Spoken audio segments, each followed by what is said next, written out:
Hi everyone, Materim here again with another narrative battle report. This one has the Bretonnians taking on the Vampire Counts in a 2,000 point battle line scenario that will utilize the lore and undead rules from the End Times rulebook. So this is our first real chance to test these rules out, although I will say I don't think either of us used anywhere close to our 50% Lords or Heroes options.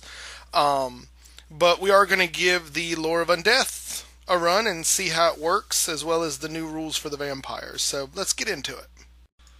Lord Alessandro Mounthaven waited in his throne room with an impatience that belied his unending life. He had received notice that he was to expect a visitor, one he had not seen in thousands of years. As a being of dark magic, Lord Mounthaven could feel the world changing. The dark winds that breathed life into his kind were waxing, and in answer to it, the actions of the forces of chaos were expanding. He had sworn to defend the lands left in his trust, but now with the coming of his visitor, he felt that his role was about to change. With his magical sight, Lord Mounthaven realized his visitor had come long before he entered the castle, and so the vampire sent away all his retainers, and even the other vampires in his service. This was to be a private meeting. As the door to the chamber opened, Lord Mounthaven found himself staring at an ancient creature of power, who wore dark magic as casually as the dust-covered cloak that draped from his shoulders. The being spoke, and the room thrummed with power. "Our lord rises, Alessandro. As was foretold, and true to my oath, I have held this place for him." "Indeed, but that is no longer enough," the being replied.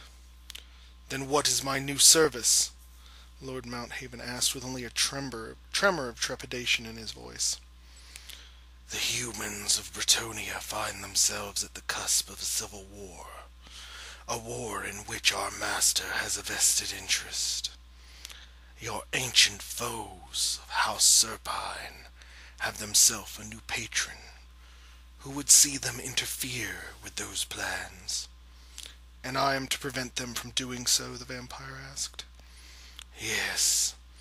They seek to mobilize their forces into this conflict earlier than can be allowed. You are to strike the Serpine camp that lies at the edge of your domain, and prevent them from joining Alphonius's main force. That camp is led by a potent prophetess of their goddess. It will not be easy to conquer. Then teach your minions to draw upon the strength of our Lord. His power can tilt the balance." Lord Mounthaven nodded, and satisfied, his visitor left. As he watched the being known as Arcan the Black depart, the vampire lord wondered what fresh hells his master would unleash upon this world. And so Lord Mounthaven sends his retainers out to deal with the Bretonnian menace. Here is the board where we are fighting. Everything's pretty normal. The forests, the only forest we find out is the one in the middle, and that is a venom thicket, but it doesn't end up playing a huge deal in much of anything. So some pretty open area. You can see I decided to be very cautious, and I've deployed totally in one corner, and my opponent has brought an awful lot of peasants. So we'll see kind of how this goes, and we'll go ahead and get into a deployment now. So in the back there we have one peasant trebuchet. In front of them is a unit of 10 peasant bowmen. That large unit there that looks strangely like dark elves are being proxied. That is a Grail Reliquary with, I want to say it was 20 battle pilgrims added onto it. Behind that is Prophetess Aveline Martigan, his level 4 prophetess to the Lore of Life, on a Pegasus. Next he has Knights of the Realm. I think he's got 9 there. And the 3 in the front are all paladins. The big thing to note, they all have magic weapons to help deal with the ethereal, but the thing to note is the red paladin on the side there actually has the Sword of Fury, I think it is. So he has Frenzy, so that's gonna definitely be something that I can try and take advantage of. Although it's not until a little later that I find out that he has it, because we are playing with closed lists. Then we have a unit of 40 peasants with a walking paladin BSB with them on the corner there. Behind that is a second peasant trebuchet, and on his far flank is a unit of 10 archers. So again, mainly due to the fluff of this, lots of peasants, and Aveline Mardigan only has a small unit of knights under her command. So I think he went this way mainly A, for fluff, and B, to try and keep up with the number of bodies I have. So it's going to be a bunch of crappy models on crappy models and see who comes out on top. Oh, and before I forget, with those peasants, he also has a level 2 Damsel of the Lady to the Lore of Beasts, and she has the prayer icon there. Alright, and so here's my whole army tucked away in this corner. Starting in the corner there is the Black Coach. Next to that is a unit of 30 skeletal warriors with spears. They have the Screaming Banner, full command, and with them is Lady Caterine Baldorian, one of the vampiric servitors of Lord Mounthaven. She's a level 2 to the Lore of Vampires, has the Sword of Might, Talisman of Endurance, Fear Incarnate, and Quick Blood. Next to that is a unit of 30 Graveguard, full command, and the Banner of the Barrows.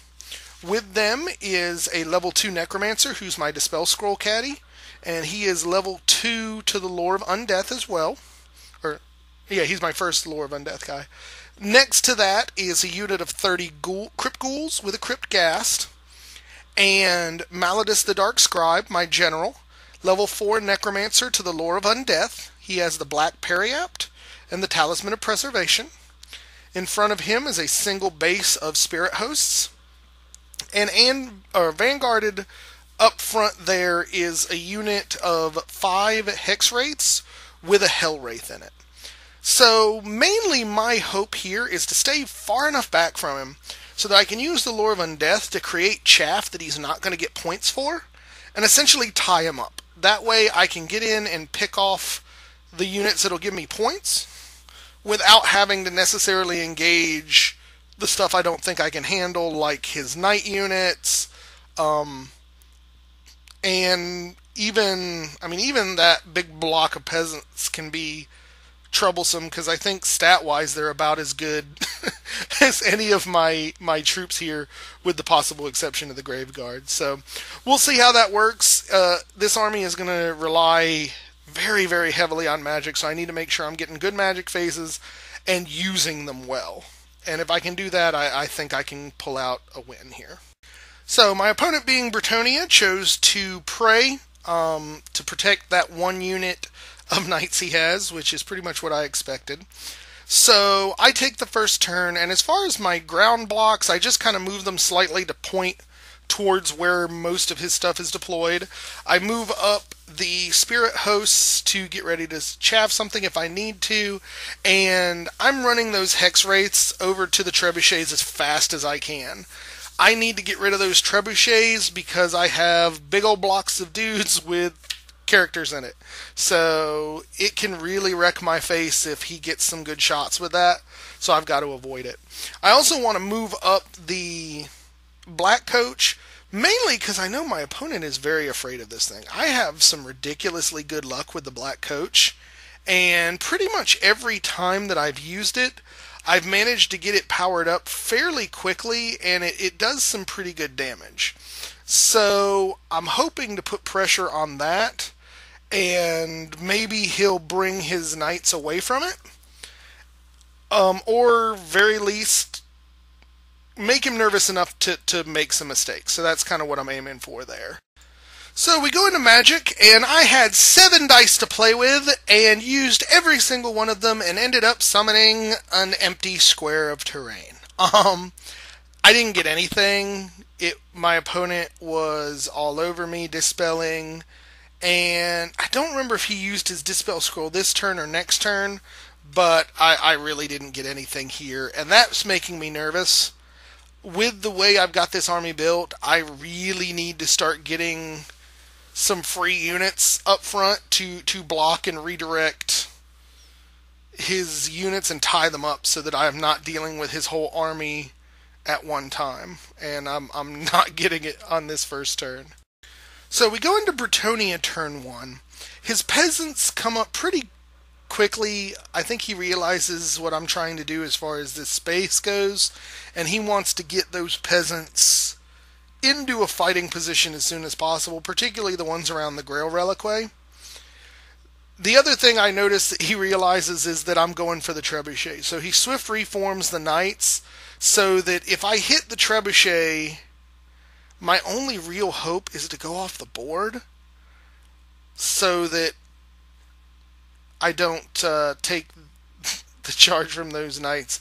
And those knights, by themselves, just the static combat res on a charge is going to be enough to pop me. So my hope is he's left me just enough room, and it's hard to see here, but he has his general behind that lance.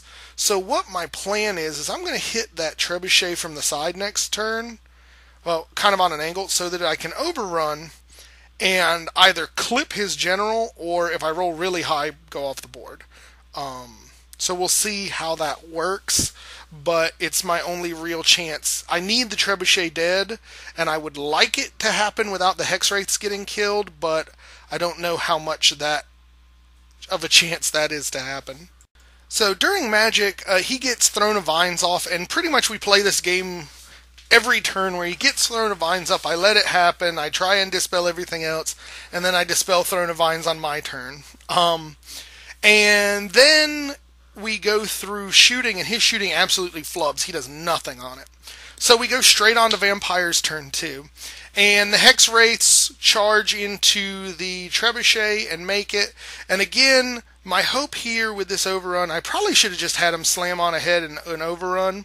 But even if I had done that, when they come off, they'll still be in the front arc. So my aim here, I was trying to be really too clever for my own good, and clip here, do the fight, and overrun so that if I overrun far enough, I'll be out of their front arc when I come back on the board.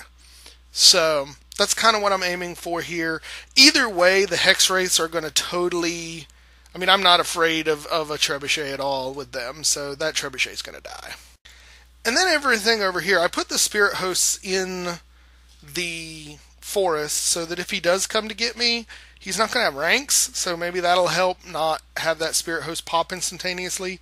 All of my ground troops here I form into one impenetrable wall of dead guys, and then I speed up the Black Coach. I think the Black Coach has already been empowered 2 points now, so that's pretty good. So we go into Magic, and this time it is much, much better. My general manages to get off the spell that gives me another Spirit Host base, and one that gives me 3 Crypt Horrors with a Crypt Haunter in it. So, super happy about that. I'm sitting on the green die. There is his Undeath tokens. So for those of you that don't know, every time I get off a spell from that lore, I get a token. When I cast a spell that summons something, I can eat the tokens and get 10 extra points. So right now this was definitely the kind of turn I needed to have. I was kind of hoping for this turn 1, but I'll take it now. Definitely having the Black Periapt, I'm sucking up 2 dispel dice every turn, so I'm getting 2 extra dice. So not only is that helping speed up the growth or the enhancement on the Black Coach, but it's let me pretty much beat him in dice like by a significant margin every turn. And I really need that because we both, I mean, I've got the Master Necro, he's got the Damsel the Lady, so we're doing 4 on 4 as far as levels go. And since so much of my strategy is based off of winning these Magic phases, I need every trick I can get.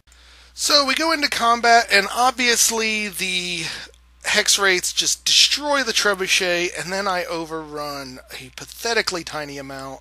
So we measured it, and he's actually in my flank there. So yeah, it's not a good day to be Hex Wraiths, because he's going to charge that. in and just annihilate those guys. And there's 160 points or so that I am just going to lose. And being that I'm trying to kind of play this as a let me get a barely win and hold you off, that's not good. That's definitely working towards my main goal. So we go into Bretonnia turn 2, and he charges that lance right into the side. Now this is where he tells me that his one of his 3 paladins here has the Sword of Frenzy, which I'm actually thinking is pretty good. My plan is to declare a challenge. Maybe he fluffs and I don't instantly die, but I think I still pretty much instantly die from combat res. But either case, there's almost no way he's not going off the board. So by this, I've basically got 2 turns now where I'm not going to have to worry about that Knight Lance going into anything significant.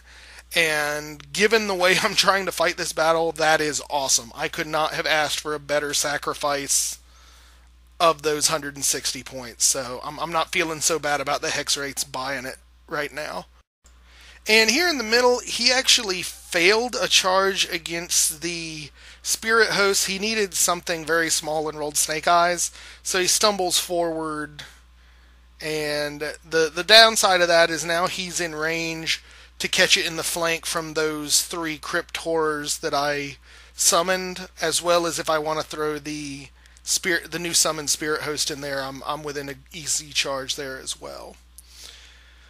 And then over here, he's moving everything else up. I think he's waiting because he sees that I'm going to charge the Horrors in, and he kind of wants to be able to react to that, and I can understand it. So, I'm sorry, I forgot a picture of the end of last turn, but basically his shooting failed completely again. During combat, or magic, I hold him off to just putting back his Throne of Vines, and then he runs off the table after crushing my hex rates. So we go into Vampires turn 3, and I actually charge the Spirit Host out of the forest into the front of the archers.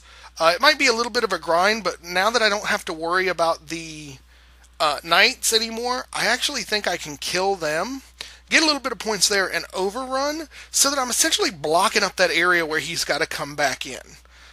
So that's kind of what I'm hoping for.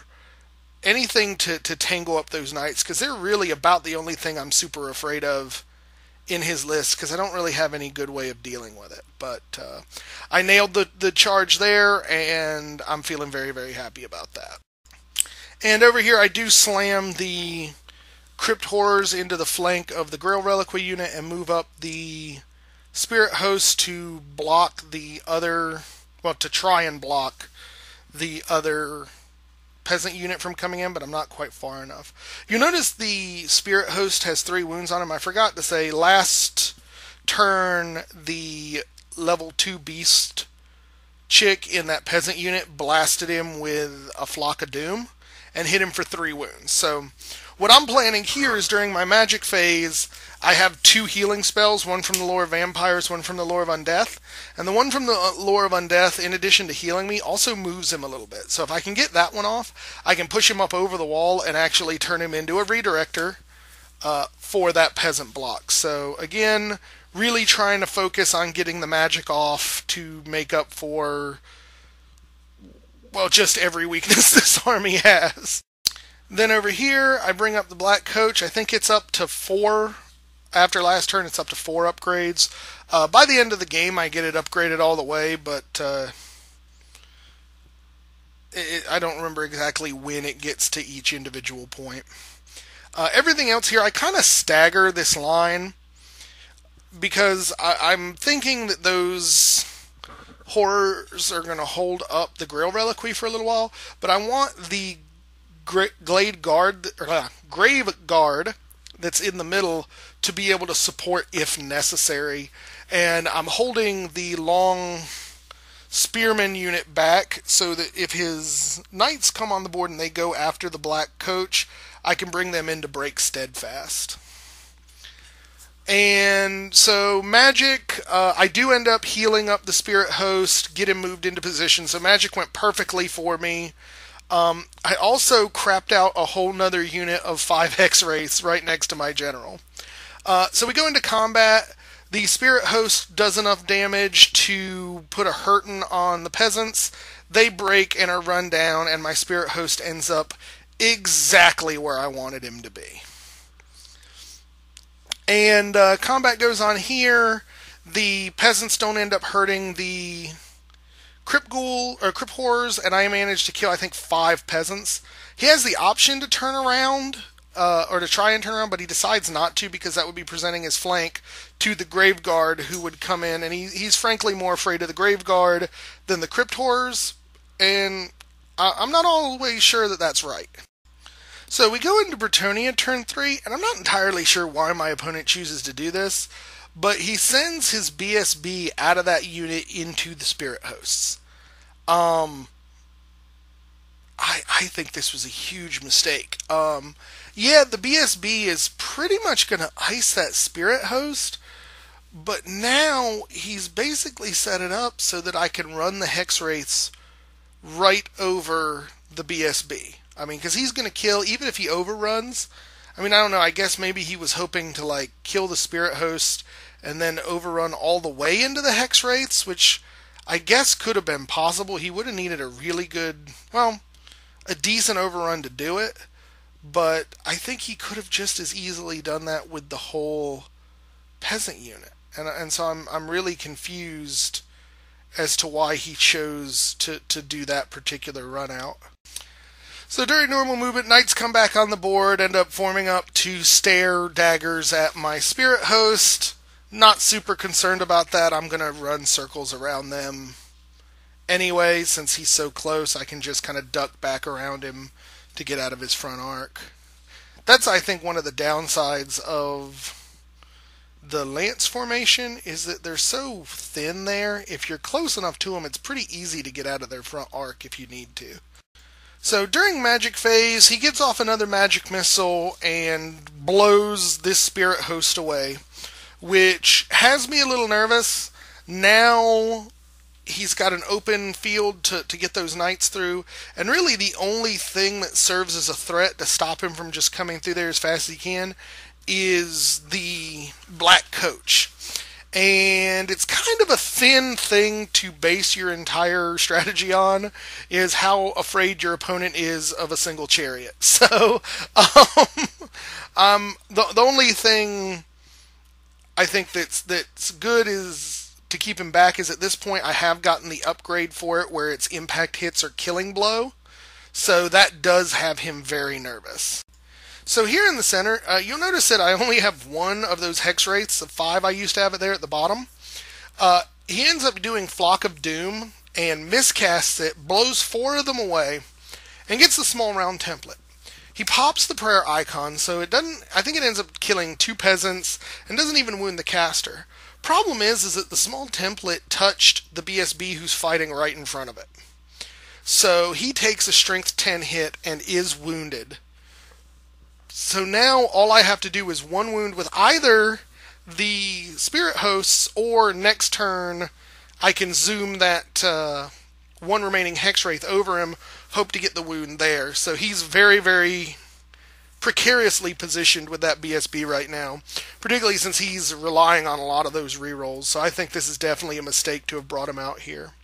But the thing that makes this even more frustrating for my opponent is that nothing over here is worth any points to him. That Spirit Host is the one that I summoned. I summoned the Hex Wraith, so he gets no points for that. So he's losing a lot to take out things that just have no value to him in terms of who's going to win this game. So we go into combat, and to no one's great surprise, the BSB throws all 3 of his attacks into the Spirit Host. He only wounds once, but I fail to do anything, so on the charge and the wound, he gets 2 points of additional crumble, which kills off the Spirit Host. Then over here in the center, he manages to inflict a single wound on the Crypt Horrors, and looks like loses another 6 Battle Pilgrims. Again, like I'm chewing up this unit for him. It's slow and it's grindy, But again, this is one of those things. I'm using something I paid no points for to hold up his main anvil unit, and I'm beating it.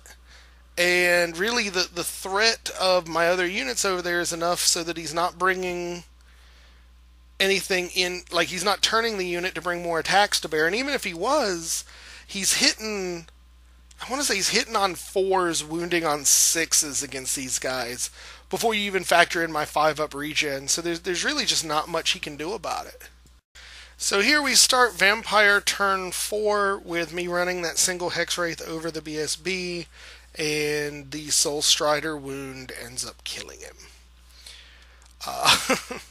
Terrible. At least, I mean, the peasants are unblocked to go into the side of those crypt horrors, but even with that, there's no character to lead them anymore, other than the damsel that's in there. The real question is, even with all those halberd attacks, are they going to be able to get the job done? I've got 2 spells behind them that can keep them healed, and even if I don't, he's still not earning any points for these things because I summoned him. And he's having to throw like half his army into this to get no points from it. So my opponent's a little discouraged at this point, and I can understand why. So I move nothing else. My magic phase, I think I get off healing the crypt horrors, but I miscast, and all of my wizards take a wound because I can't roll a ward save for anything. But then we get into combat, and I take out just a stupid number of these peasants, and he actually inflicts 2 wounds back onto the horrors, so it was actually not bad. I'm glad I got the healing spell off because they would have lost one of them there. But again, he's just, at this point, he's very rapidly getting to the point where he just doesn't have enough, or he's not going to have enough bodies to continue to deal with that threat. So, Bretonnia turn 4 starts off with the halberdiers charging the flank of the crypt horrors, and yeah, it's not going to be good. They were barely, like, if they had been 1 rank shifted over to the side, they would have been in the rear. But as it is, I just don't think he's going to be able to get enough attacks in to make a huge load of difference there. And over here brings his character behind it, still looking at the Hexwraith. He wants to make sure that if he doesn't kill me with a magic missile this turn, then I'm not just going to run back and forth over his character with the Hexwraith, which is probably a good call, or charge her, whatever I've got to do. My hope actually is that the Hexwraith lives and goes after the Trebuchet, who's just been shooting like it's blind. And again, the Knights didn't want to come up. Again, he's afraid of that. I think I've got the black coach up to all 6 dice now, so he's powerful. So they're not moving because he needs like a 13, and he doesn't want to get in range of me.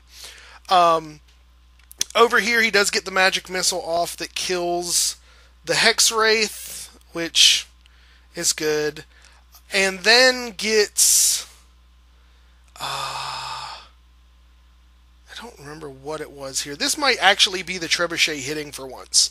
Yeah, I think that's what it is. Between the Trebuchet drifting bad and those archers hitting once, he kills 2 of the ghouls out of this unit, and that's it. So we go into combat, and I focus primarily on the Grail Reliquary unit because I want it dead. So I do a bunch of damage there. The one guy on the end is the champion, and he tries to go into the Beastcaster and totally fails. And I don't remember whether it was from Crumble. No, I think it was because of the Halberdiers hitting. They do end up killing one of the Crypt Horrors there. So that's okay. He didn't kill them all, so it means I'm going to be able to try and heal him on my next turn. Okay, and it looks like I forgot to mention this. Last turn I summoned 2 more Spirit Hosts as 1 unit. And they go on this turn, which is top of 5 for vampires. they go into these archers, and it might take a turn or two, but those archers are dead. That's some extra points I'm going to pick up here. And then over here, because I'm getting tired of this Grail Reliquary, I try and charge the Graveguard into it, and they roll double ones. So I move up 1 inch and completely fail to be awesome. However, during my magic phase, my general decides to be awesome all on his own and summons my Terrorgeist. So Terrorgeist appears there. I put him within 8 inches of the damsel on the Pegasus, and my hope is I'm just going to scream her off the table in the shooting phase. So we go into combat. I kill 4 of the peasant bowmen, and they stick. That was unfortunate, because they were even outside of the general's range, but he rolled, I think, a 3 on the leadership, so can't really fault him for that.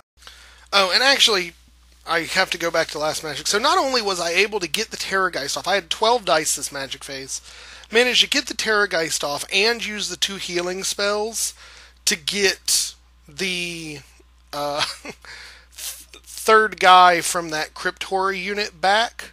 So it was, what, 2? Yeah, I got 2 wounds, so it was only down by 1 wound when we go into this combat.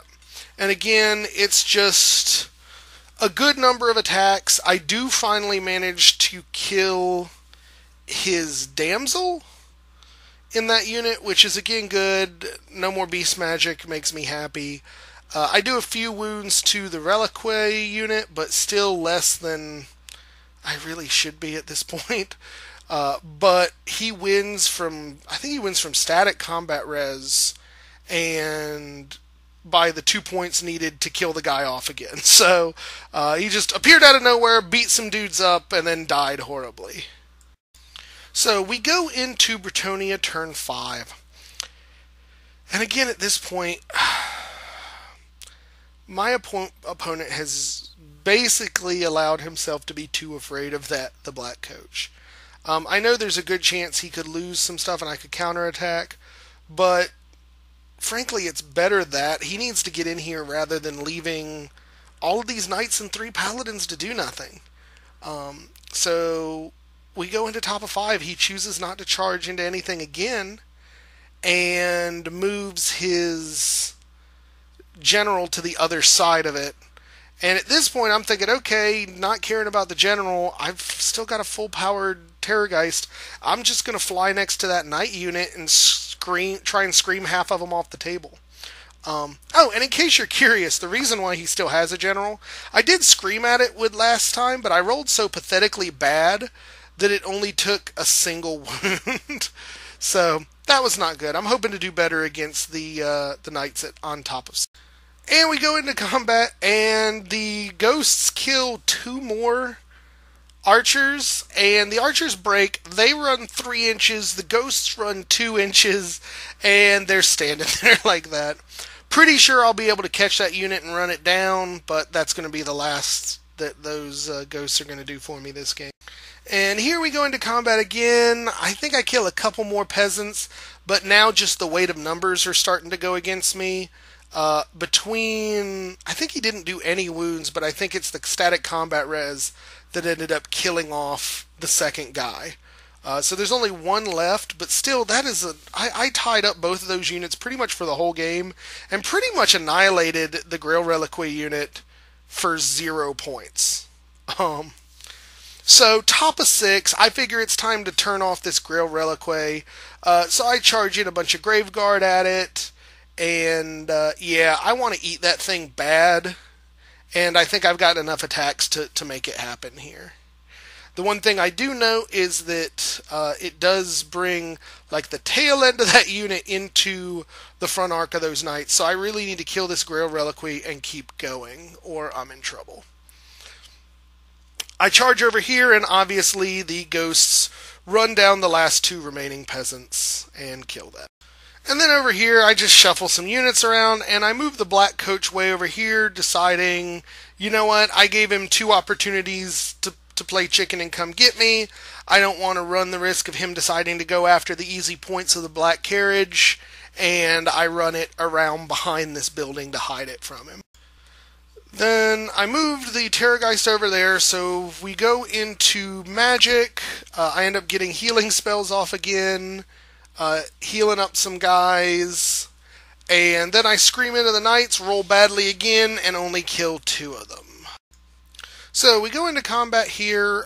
He manages to kill off my Necromancer, which was in that group. And other than that, I did a lot more wounds. The only thing left is the Grail Reliquary, and I think it's taken 3 wounds by this point. But with me matching his number of ranks, he's no longer steadfast.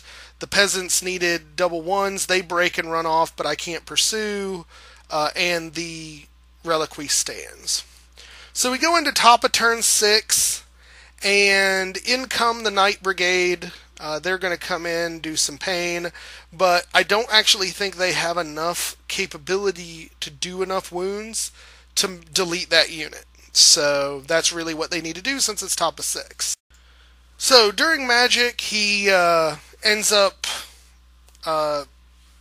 Dwellers Belowing the ghoul unit, kills off 6 or 8 of them. It doesn't really matter. And unfortunately, this is the last picture I have of the game, and this is kind of a good sum up, because the knights come in, they do some damage to the skeletons, or the Graveguard. The Graveguard ends up killing the Reliquary, and he doesn't do enough damage to crumble the Graveguard unit to death. So we end up there at bottom of 6 and go to points to determine the winner.